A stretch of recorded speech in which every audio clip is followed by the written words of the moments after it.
大家好，我係阿 D 啊，今日咧同大家嚟試下有69年歷史嘅呢一間雪山冰廳噶。我哋坐地鐵咧去到深水埗嘅 D 出口、D2 出口，上到去地面咧，我哋就一路向前行，大概咧3到4個街口，去到最篤篤嘅位置咧，我哋就會見到青山道嘅呢一個路牌。向前行2-3分鐘咧，右手邊嘅對面馬路就會見到嘉頓，箭嘴位置就係餐廳啦。除咗係老字號之外咧，好多嘅香港電影，例如《無間道》、《喜劇之王》、《追龍》等等咧，都係喺呢度取景噶。咁等咗20分鐘，坐低咧睇到佢哋嘅餐牌上面，除咗小食啦，仲有好多東南亞嘅粉麵同埋精選推介嘅。咁但係咧，一場嚟到，我都係想試下咧網上所傳嘅祖傳椒鹽豬扒飯。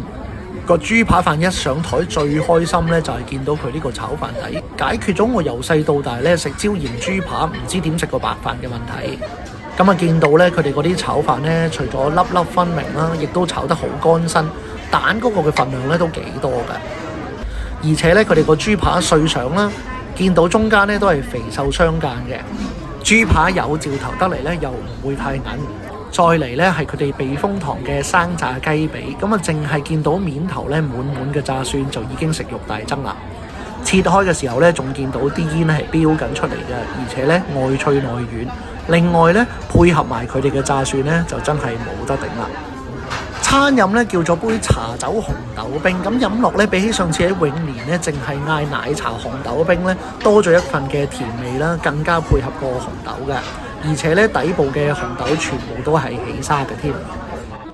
最後咧係網友介紹嘅榛子流心西多士，咁啊糖膠淋上咧都幾企理嘅，但係外表咧其實同普通西多士係差唔多。與其話流心咧，其實都係佢嘅牛油啦同糖膠嘅啫。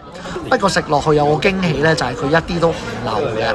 最後我切開睇下咧，原來咧其實只係外邊薄薄一層嘅蛋漿，裡面咧都係麵包啦同埋榛子醬，其實咧都幾清新冇負擔嘅。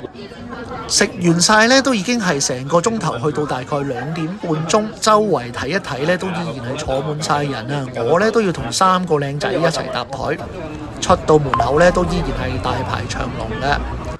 咁啊，今日咧試咗呢個嘅雪山冰廳，果然係名不虛傳啊！咁啊，大家咧喜歡嘅可以俾個 like 同 subscribe，我哋下次再見，拜拜。